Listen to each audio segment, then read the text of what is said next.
You're listening to a 3CR podcast created in the studios of independent community radio station 3CR in Melbourne, Australia. For more information, go to allthews.3cr.org.au. Evil minds that plot destruction, sorcerer of death's construction, in the fields of bodies burning, as the war machine keeps turning, death and hatred to mankind,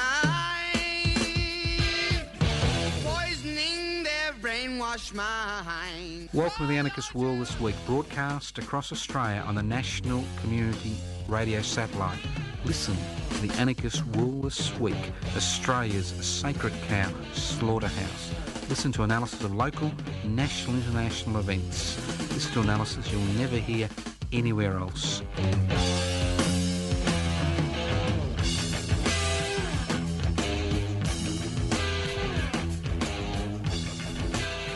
Welcome to the Anarchist World This Week, broadcast across Australia via the Community Radio Network.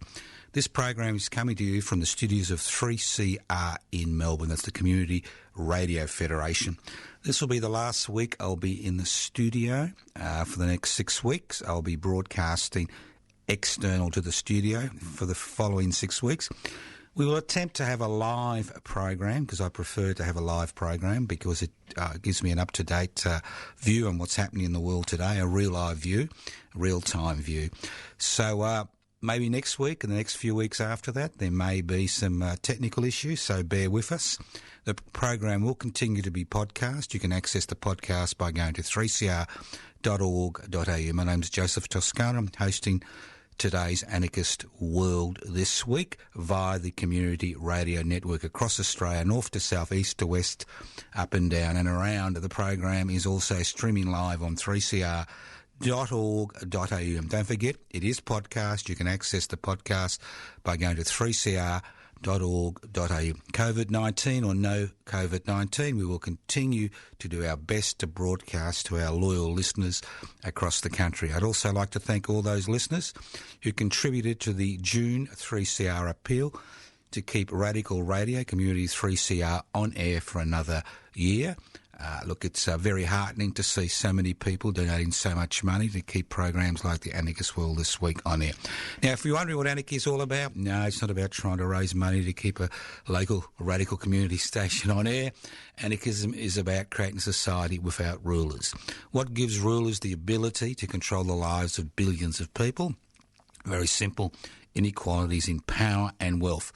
So the anarchist struggle is the struggle to devolve power, that's share power and share wealth, a simple concept. In an era of increasing population growth, where we have over 7 billion people, limited resources on planet Earth, increasing CO2 emissions, it's more and more important that we turn to cooperation, not competition, in order to resolve the issues that face us as individuals, communities, and the planet. That's right.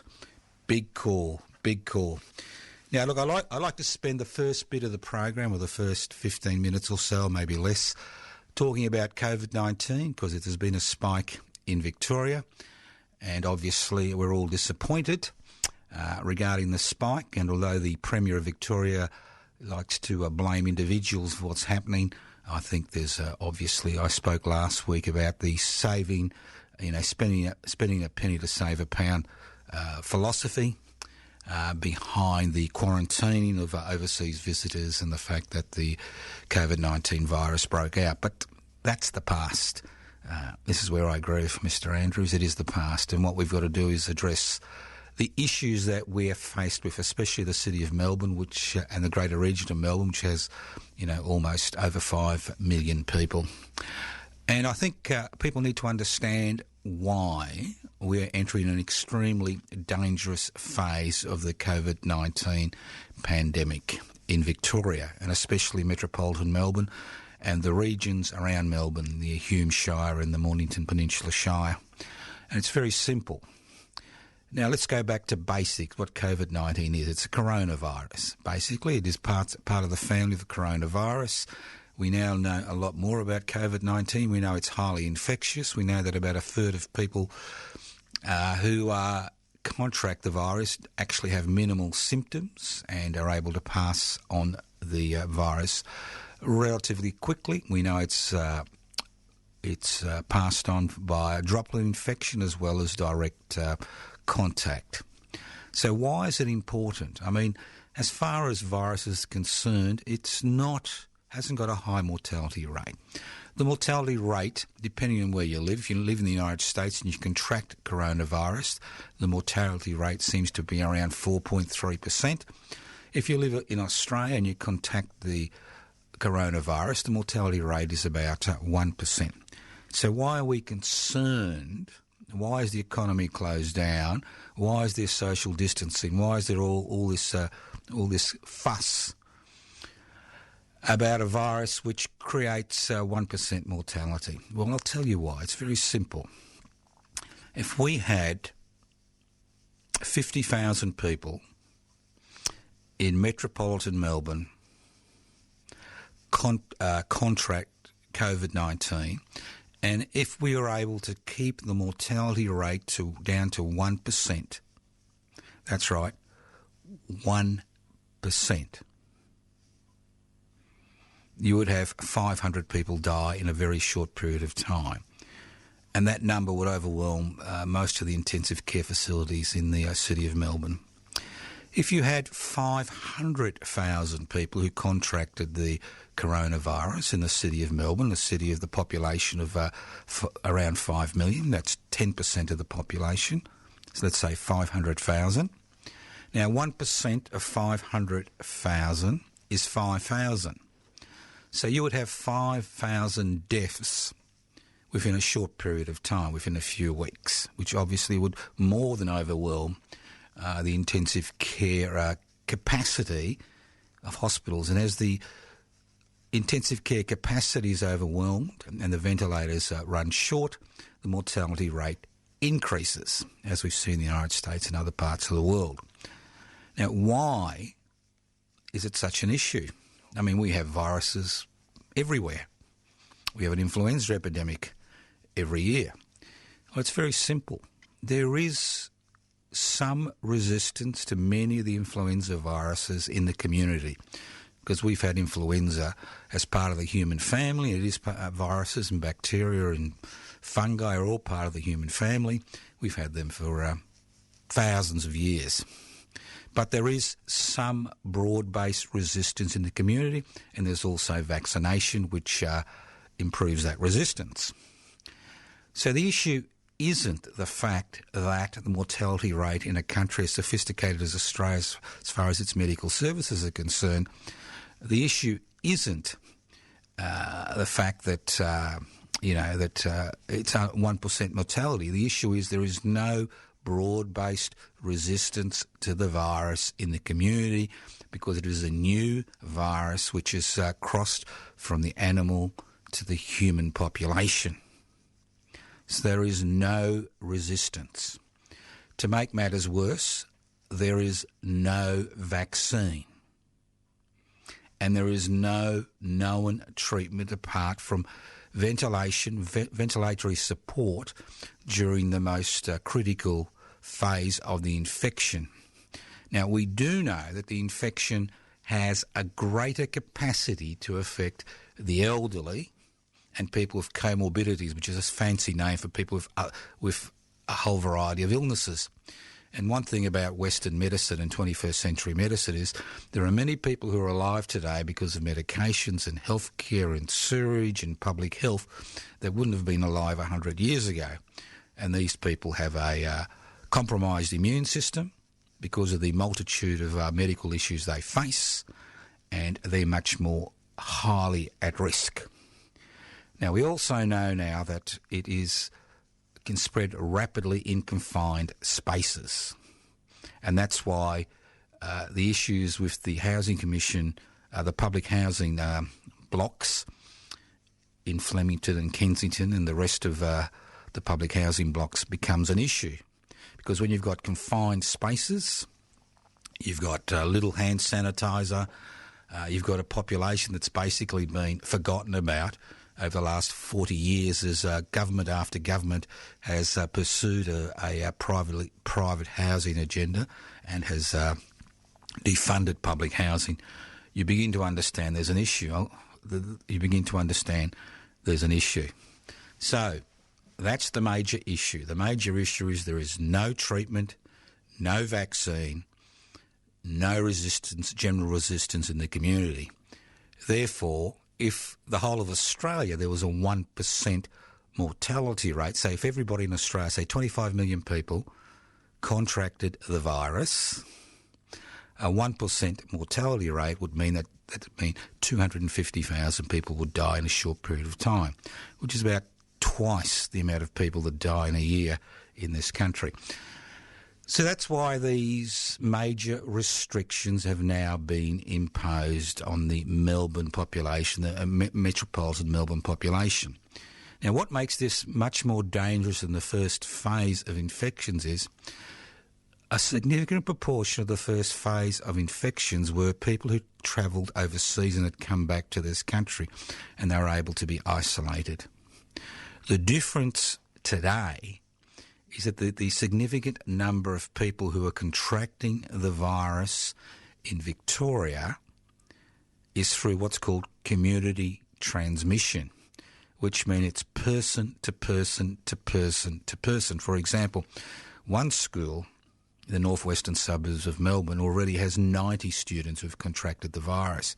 Now, it may be that none of these 90 students are going to get very sick because they're relatively young.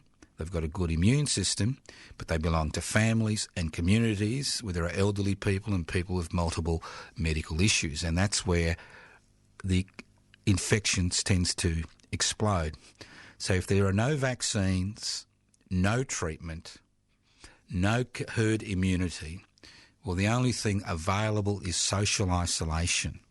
The only thing available is to actually isolate people and communities that have the infection. It's very hard.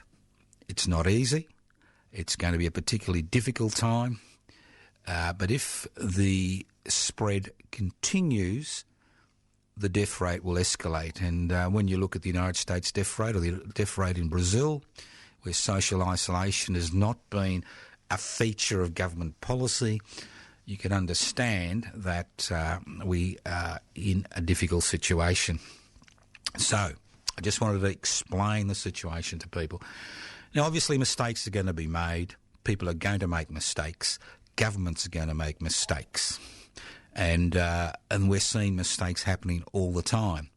We're seeing the way this has been handled has been exceptionally heavy-handed, where Victoria Police has basically become a paramilitary force. But I'll talk about that later on. So instead of pulling the community together, what we have seen is the implementation of processes which have actually divided the community. And we've seen people within our community, people in the Australian community, who have basically pointed the finger at individuals and specific communities and said it's all your problem. Well, it's not.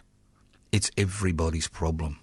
The great thing about COVID-19 is it doesn't discriminate. It doesn't discriminate. It does have a more excessive impact on closed communities and communities where people are living cheek by jowl and where poverty is an issue. But it doesn't discriminate. It doesn't care whether you're young or old, Aboriginal or Torres Strait Islander or an immigrant. It doesn't care what language you speak. It doesn't care what God you pray to. It doesn't care. It doesn't care if you're a president or not. Look at what's happening to the president of Brazil, and the list goes on and on. It does not discriminate. It is happy to expand its empire if you give it the opportunity to expand its empire. So, this is not a war. This is a test of us as a community. It's a test of us as part and parcel of the country, and it's part and parcel of the human family across the world. This is a test, and during tests like this, we see the very worst, the very best of humanity. But there is one issue which concerns me, and something that I've spoken about for decades on the Anarchist World this week. And this is the scourge of outsourcing. Now, when we saw the police flock to the towers, giving the residents no notice, we were told by the state government that all their needs would be met. And it took days to even conduct the necessary testing. And it took days to provide the necessary food and medical support. And even now, there are many issues that have not been resolved. And the issue is the issue of outsourcing. For far too long, governments have relied on outside private organisations to provide services which governments should provide. We had the ridiculous situation of firefighters having to distribute food in these areas because there's no other organisation that can actually do it. There is nothing. Governments are so lean that they do not have the resources to actually address natural disasters. And the pandemic is a natural disaster. They do not have the resources at their fingertips. And although government representatives can make all the assurances in the world, the fact is they don't have the bodies, the hands, the feet, the ears, the eyes to provide those services. Because for the last 4 decades, during the privatisation, deregulation, corporatisation period, what we have done is we have dismantled the laws which protect people. We have dismantled the very institutions which provide services to people, the very institutions that our parents and grandparents and great-grandparents fought for over so many decades. We have seen the dismantling of this, and we have seen private organisations and charitable organisations take over the responsibilities that are essentially government responsibilities, because we don't pay taxes to private organisations. We pay taxes to the government in various forms, whether it's stamp duty, whether it's taxes you pay the federal government, whether it's excise duties, and the list goes on and on. So when you have a private company doing that work, you have a number of major issues. The first thing is that private company needs to make a profit. Therefore, for every dollar of taxpayers' money which goes to a private company to provide a service, what we see is that 40 cents in every dollar goes towards administration and profit. So off the top, 40 cents of every dollar is lost before a service is introduced. Secondly, most private corporations, essential mantra is to increase profits for their major shareholders, irrespective of the human, social, environmental or national costs. You know that, I know that. And when you see large security firms fail so abysmally in terms of maintaining quarantine standards in hotels which had been earmarked for returned travellers, which is the source of the current pandemic spike in Melbourne, you begin to worry. For example, the same company which provided the service to the hotels was also providing security services to the tower blocks which have been locked down. Now, if any of you have been in these tower blocks, and I have because I've got friends in these blocks and I've had patients in these blocks, security guards are down the bottom. as you enter, the first people you meet are security guards. And if these security guards were a source of the infection, it's quite likely that the expansion of the infection in the tower blocks was not due to people not doing the right thing, as the Premier Victoria keeps telling us, but due to the fact of the failure of the private sector to provide services to the community which had been outsourced to them. And if there is one thing that highlights how ridiculous this outsourcing epidemic has been, and it is an epidemic because everything is outsourced today at the federal, state and local government level, it's the inability of government at the three levels to actually provide the support needed to deal with the situation. You listen to The Anarchist World this week, broadcast across Australia via the Community Radio Network. This program is streaming live on 3cr.org.au. My name is Joseph Toscano. I'm hosting today's program.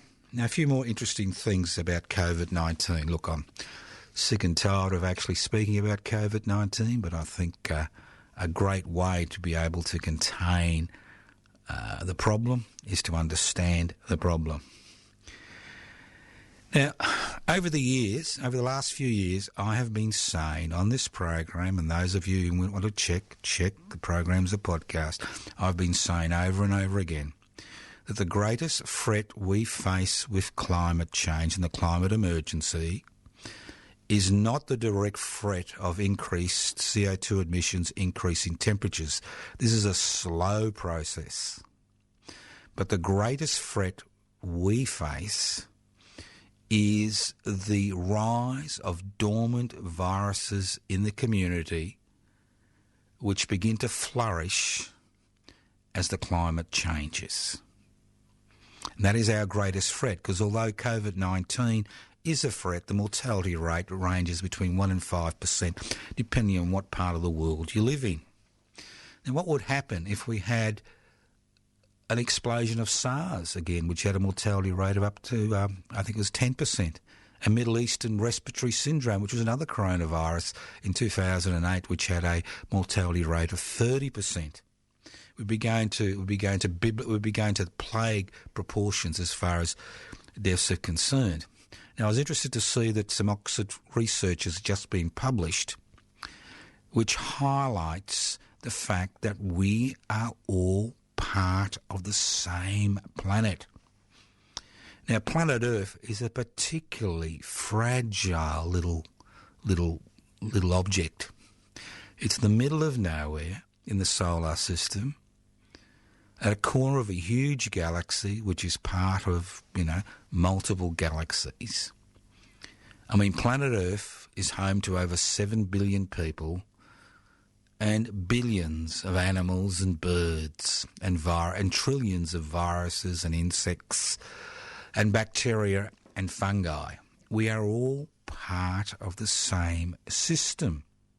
And if something changes in one area, it has an impact on the other area. I mean, that's what climate emergency, climate change is all about.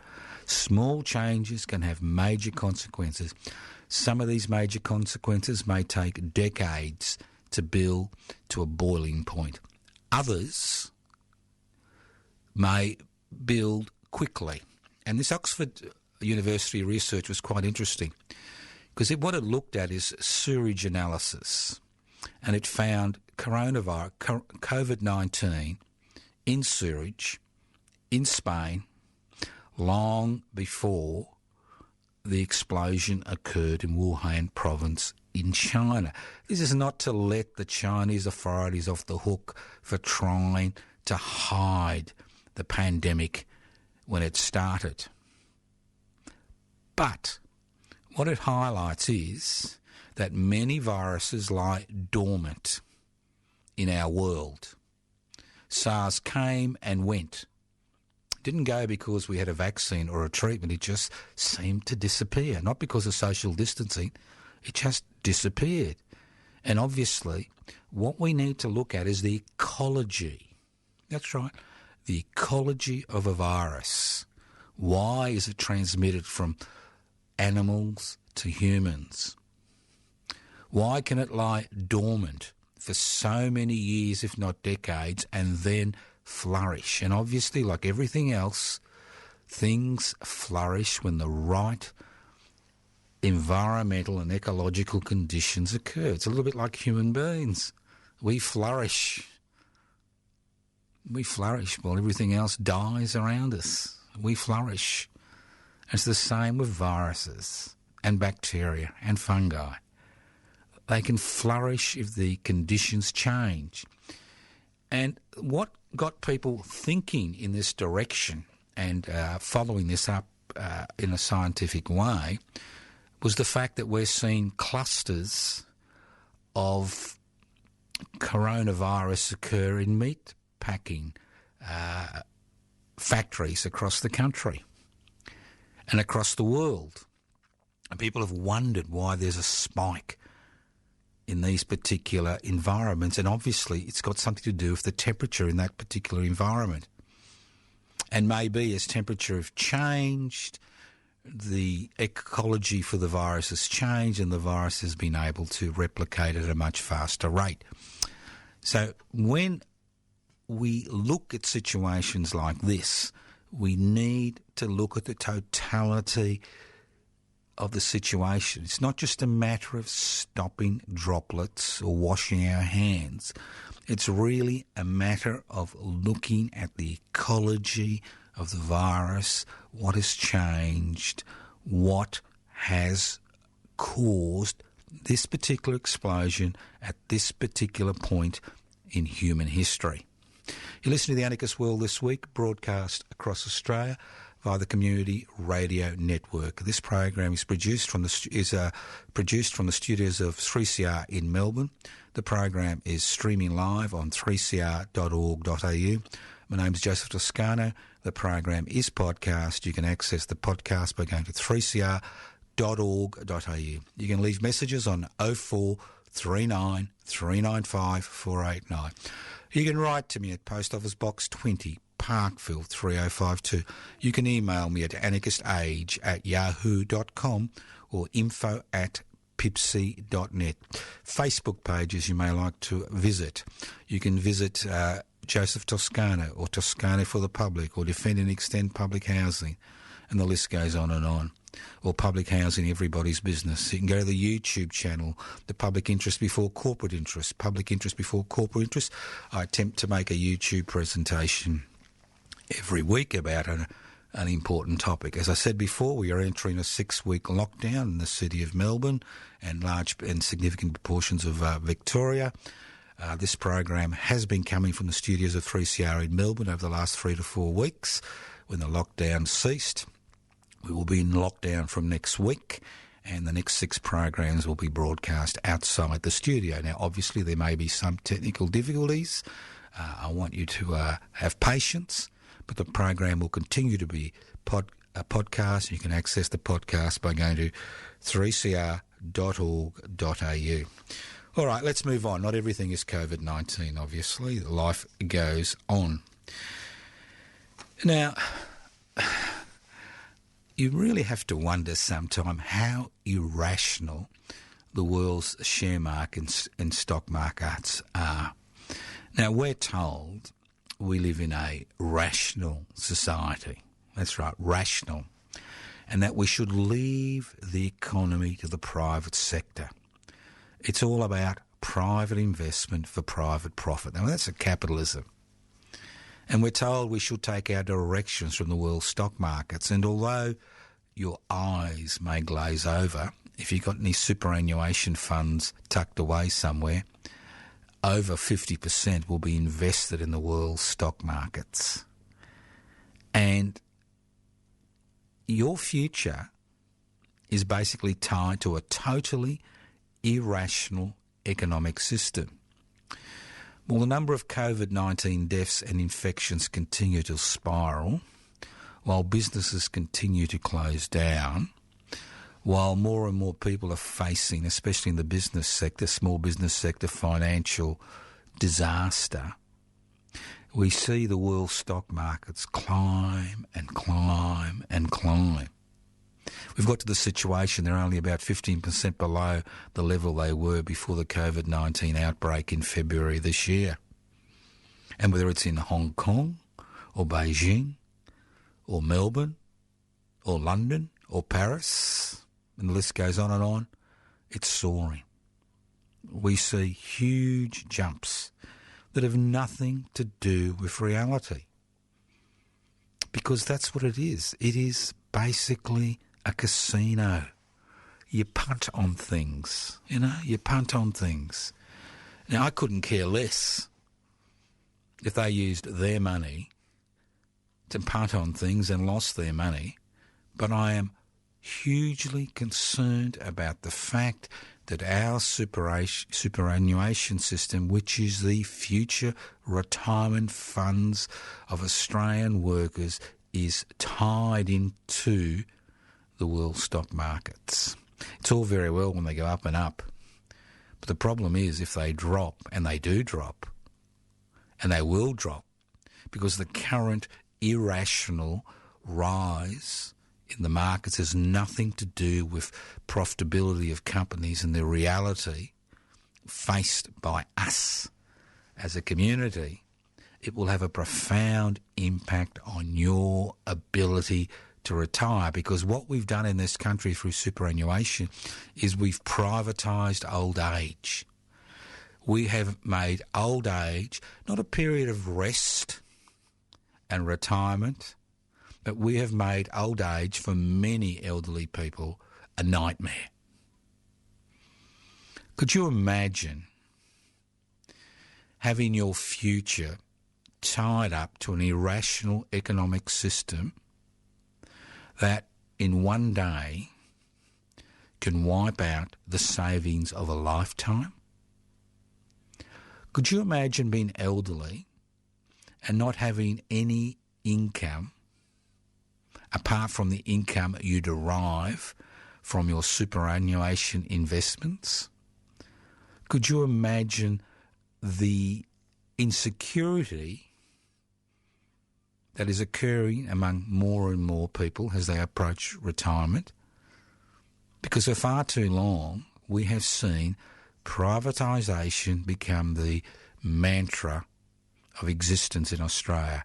Privatisation of essential services, privatisation of public health resources, privatisation of old age through the superannuation system, privatisation of the social security system, privatisation of the ability to find work through Centrelink, and the list goes on and on, as governments wash their hands of their responsibility to the communities they serve. We have seen a major shift in the role of government. And I'd just like to do a little bit of a historical lesson, because I think most of us have forgotten why we're in the position we find ourselves in today, why we have a social security system, why we have a pharmaceutical benefits scheme, why we had, and the key had, a public housing sector, why we had essential services like electricity, gas in public ownership. During the 19th century, the role of government was very simple. It was to maintain control for those people who own the means of production, distribution, exchange and communication. And it's no accident that when the Paris Commune rose up in 1871, that over 50,000 people were executed at the end of the Parisians were executed by their own government. No accident. And it's no accident that during the beginning of the 20th century, during the Age of Revolution, when millions died, not fighting wars for the glory of God, king and country, but fighting wars to improve their situation and improve their ability to make decisions in the lands in which they lived.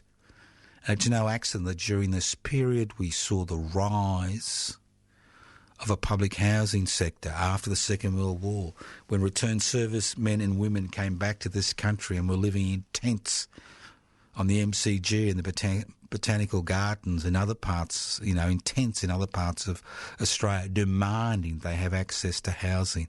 I mean, their friends had died in this so-called war,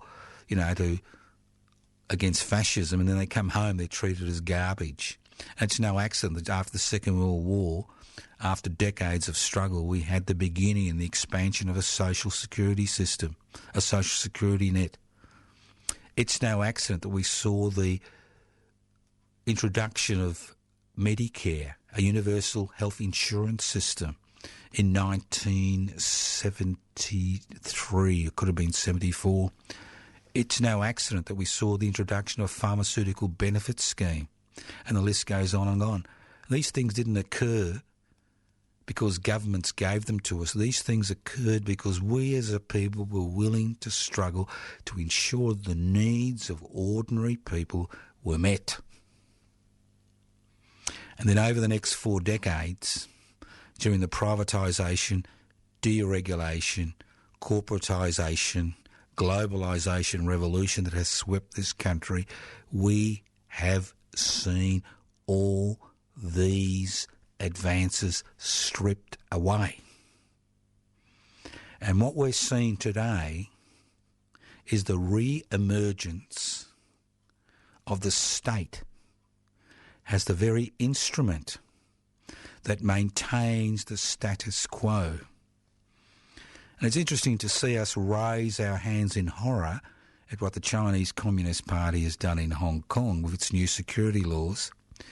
But we don't raise our hands in horror when whole communities are locked down with no notice and no services are provided to them.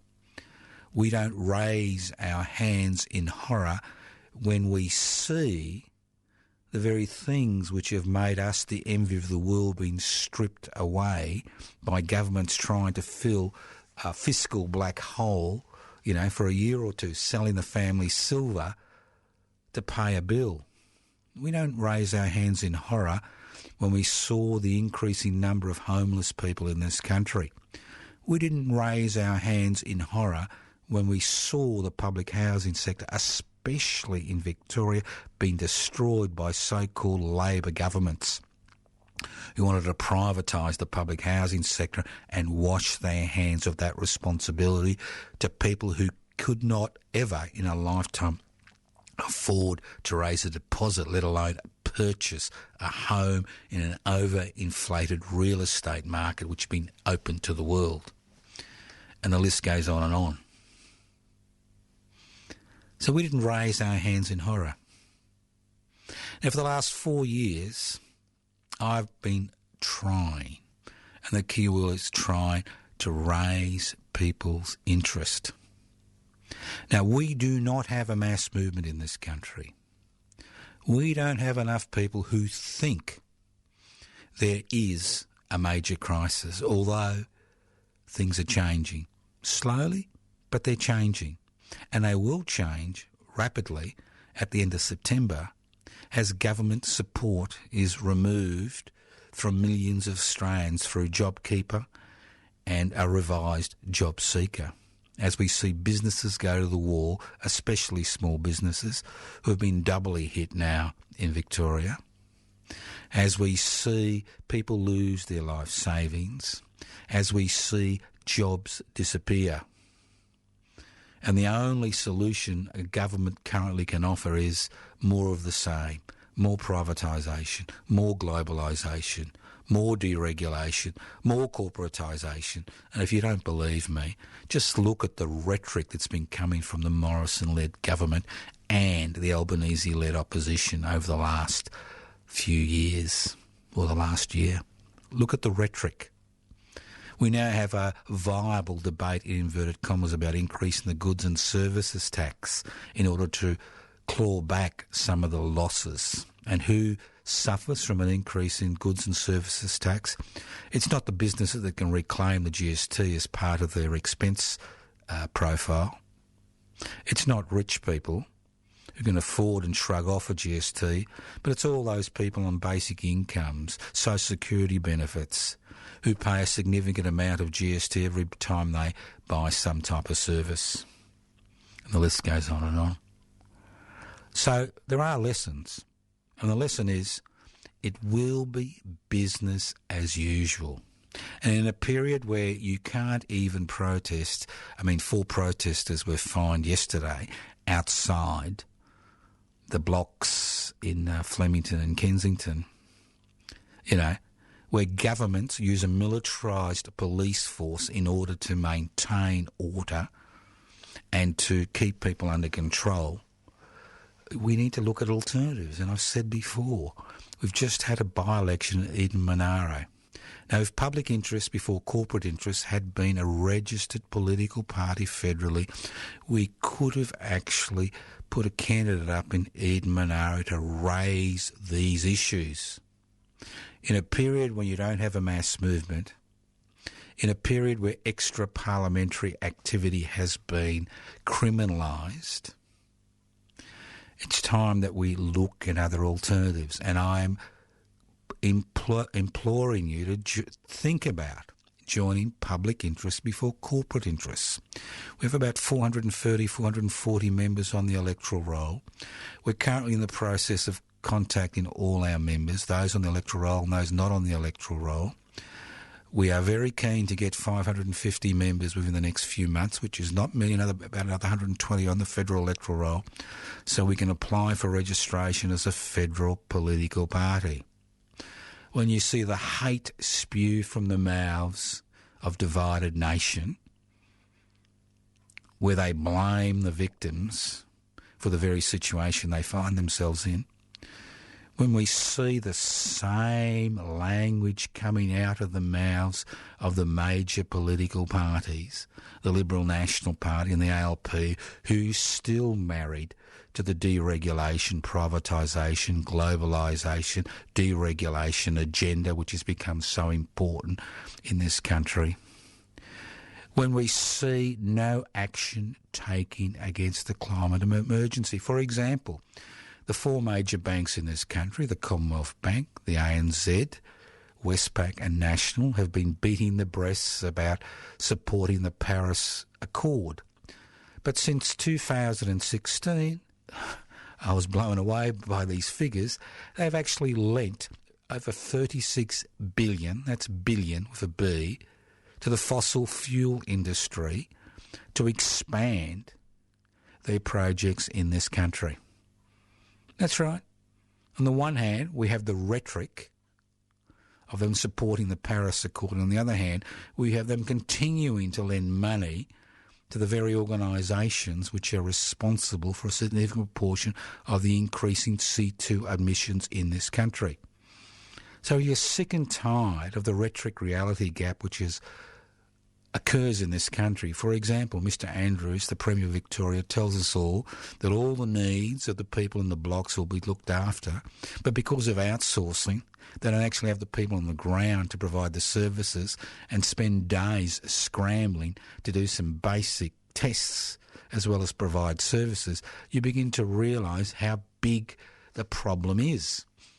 And if we don't have people who are willing to raise alternatives, I'm not stupid enough to think that anybody from public interest before corporate interest is going to be elected to Parliament. I'm not that stupid. But I do realise that we can influence the debate. We can influence the debate in the direction of a universal basic income. We can influence the debate in the direction of governments providing basic services.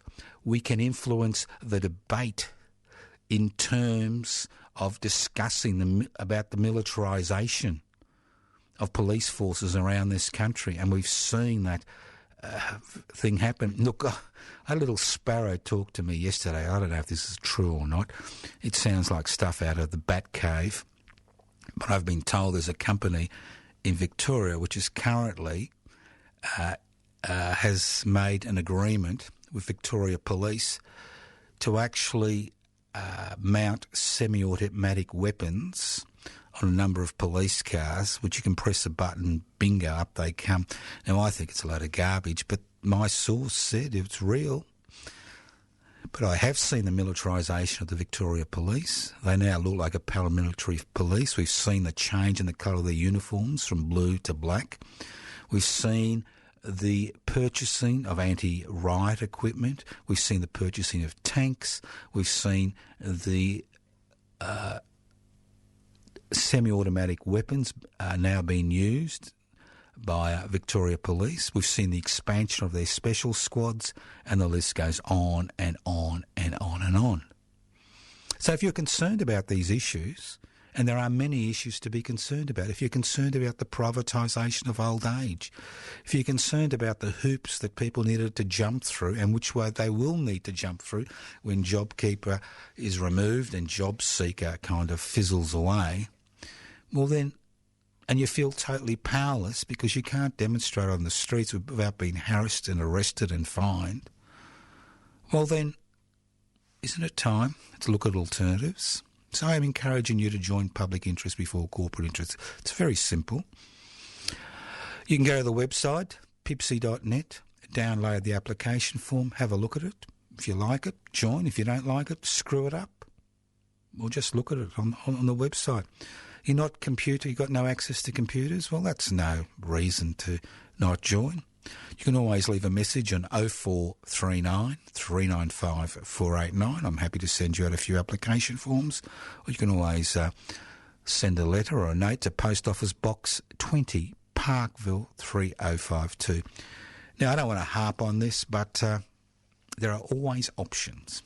It doesn't matter how difficult a situation seems, there are always options, and we need to explore these options if we want reform, let alone radical political change. Isn't it ridiculous? Here I am, an anarchist, who thinks that we need to get rid of the state and replace it with a federation of community and workplace councils. Here I am as an anarchist who talks about sharing income, breaking down hierarchy, and I'm now involved almost full-time in reformist struggles because there's nobody out there, very few people out there currently involved in pushing simple reforms, unlike 50 years ago when we had tens of thousands of people involved in the struggle, hundreds of thousands of people involved in the struggle for reform. When we had political parties that were willing to promote a reform agenda, like the Whitlam Labor government, which introduced more reforms in its four and a half years in office than any government has ever introduced since federation in this country. It's just extraordinary when you think about it. But we have reached that stage. And as I said at the beginning of the program, the anarchist struggle is a simple struggle. It's a struggle to create a society without rulers, and you do that by taking away their oxygen. And their oxygen is very simple. It's inequalities in power and wealth. And if you're involved in that struggle, even a reformist struggle, you're an anarchist whether you know it or like it or not. It's that simple. So think about it.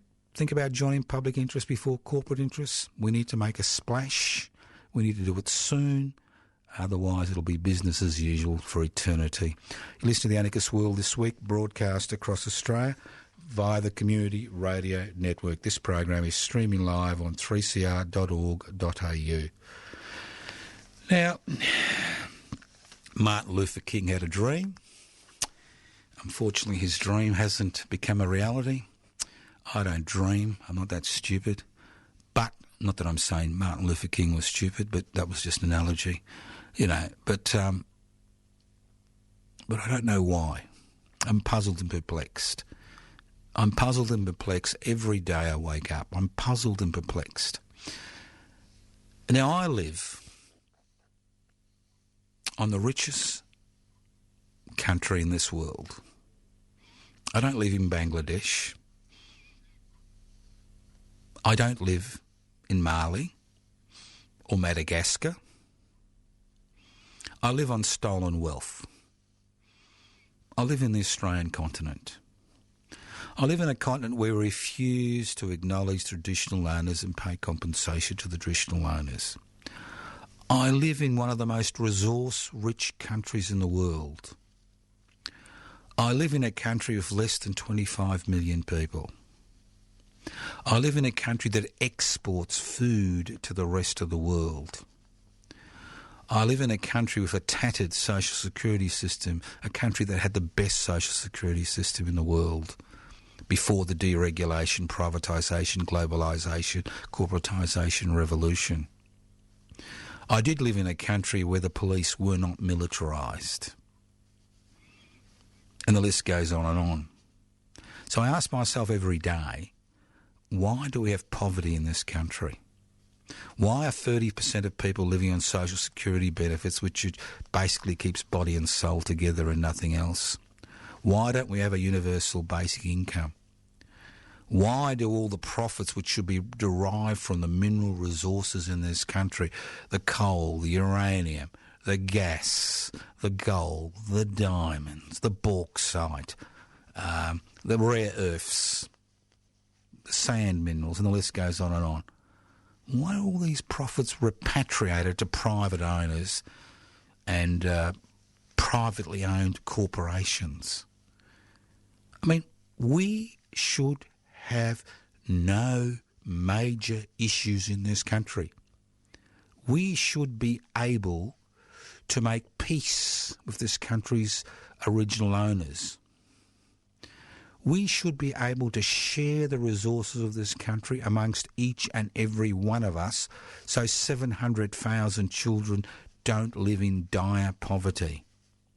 We should have public housing for everybody. We should be in a situation where we as a people can solve the problems that we face as a community. Not only the problems before COVID-19, but the problems created by COVID-19 and which will be recreated by various challenges we face in the future. That's why I'm puzzled and perplexed. And I know why. And it's because we're not willing to take the necessary steps to change the direction the good ship Australia is moving in.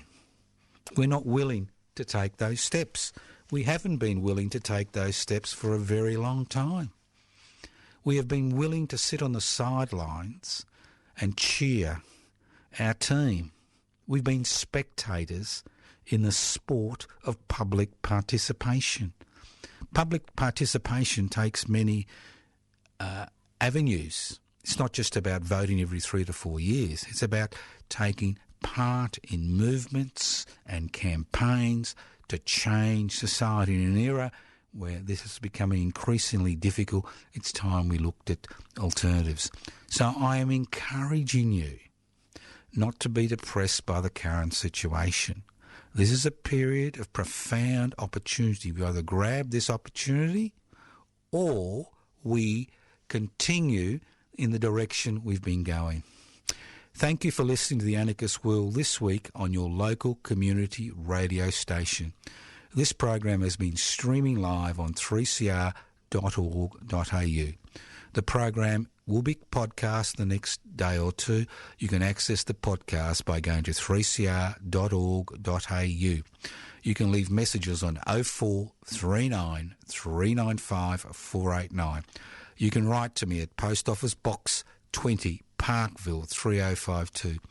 You can email me at anarchistage@yahoo.com or info@pipsy.net. You can leave messages on my Facebook pages, Toscano for the Public, Joseph Toscano. You can access other Facebook pages through the Joseph Toscano Facebook page. You can go to the Public Interest Before Corporate Interest website. That's Pipsy, PIBCI.net, and download the application form to join Public Interest Before Corporate Interest. You can go to the YouTube channel, Public Interest Before Corporate Interest. As I said before, I can only do so much. Without your support, it'll continue to be business as usual. If you've had enough, now's the time to think about becoming involved. It doesn't matter where you live in Australia, whether you live in the middle of the country or an island outside the continent or on the continent itself. Now is the time to grab that opportunity that COVID-19 has created for reform and radical social change. Thank you once again for listening to the Anarchist World this week on your local community radio station. Listen in next week to Anarchist World This Week. Evil minds that plot destruction, sorcerer of death's construction. An analysis you'll never hear anywhere else. Anarchist World This Week, Australia's sacred cow slaughterhouse. 10 a.m. every Wednesday. Listen to the Anarchist World This Week for an up-to-date analysis of local, national and international events. Poisoning their brainwashed minds. Oh, Lord, yeah.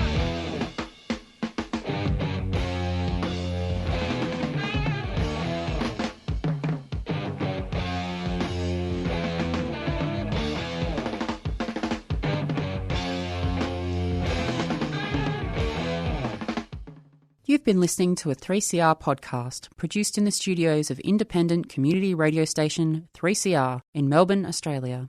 For more information, go to allthews.3cr.org.au.